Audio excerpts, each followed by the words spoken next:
बिस्मिल्लाहिर्रहमानिर्रहीम। अस्सलामुअलैकुम नाज़रीन, अगर आपने हमारा चैनल अभी तक सब्सक्राइब नहीं किया तो प्लीज़ हमारा चैनल सब्सक्राइब कर लीजिए ताकि आपको मज़ीद इन्फॉर्मेशन मिलती रहे। नाज़रीन, जी हाँ, मोटे अफराद के लिए अब तक की सबसे बड़ी खुशखबरी, शहद को अगर बावर्ची खाने में मौजूद इन चीज़ों में मिलाकर इस्तेमाल करेंगे तो आपका वज़न यकीनन बहुत तेज़ी से कम होगा। नाज़रीन, कुदरत की जानिब से इंसान को दिए गए तोहफ़ों में से शहद सबसे आला तोहफ़ा है। इसकी वजह से जहां कई बीमारियों का इलाज मुमकिन है, वहीं इसे वज़न कम करने के लिए भी इंतहाई मुफीद माना जाता है। इसमें मौजूद 22 अमीनो एसिड और मिनरल्स की वजह से मेटाबॉलिज्म तेज़ होता है और वज़न कम होने लगता है।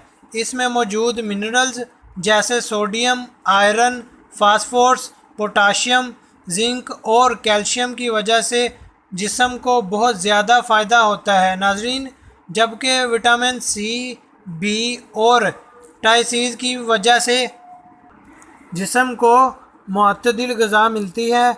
आए आपको बताएं कि शहद को अगर दीगर चीज़ों में मिलाकर इस्तेमाल किया जाए तो इससे क्या फ़ायदा हासिल हो सकता है। जी हाँ नाज़रीन, तो इसके लिए आपको दो चीज़ों की ज़रूरत पड़ेगी। नाज़रीन, दालचीनी में ये ख़ासियत मौजूद है कि ये मेटाबॉलिज्म की कारकर्दगी को बेहतर करने के साथ जिस्म में ग्लूकोज के लेवल को कंट्रोल में रखती है। इन दोनों अज्जा को, यानी कि सबसे पहला यह है कि आपको दालचीनी चाहिए, दूसरा यह कि आपको शहद चाहिए। तो इसके लिए इन दोनों अज्जा को मिलाकर इस्तेमाल करने से आपका वज़न तेज़ी से कम होने लगेगा। नाज़रीन, एक कप उबलते हुए पानी में आधा चाय का चम्मच दालचीनी पाउडर डालें और फिर इस पानी को फ़िल्टर करके इसमें एक चाय का चम्मच शहद मिलाएं। नाज़रीन, इस मशरूब को सुबह नाश्ते से आधा घंटा कबल खा लें या पी लें। नाज़रीन, इसके अलावा शहद और अदरक की चाय।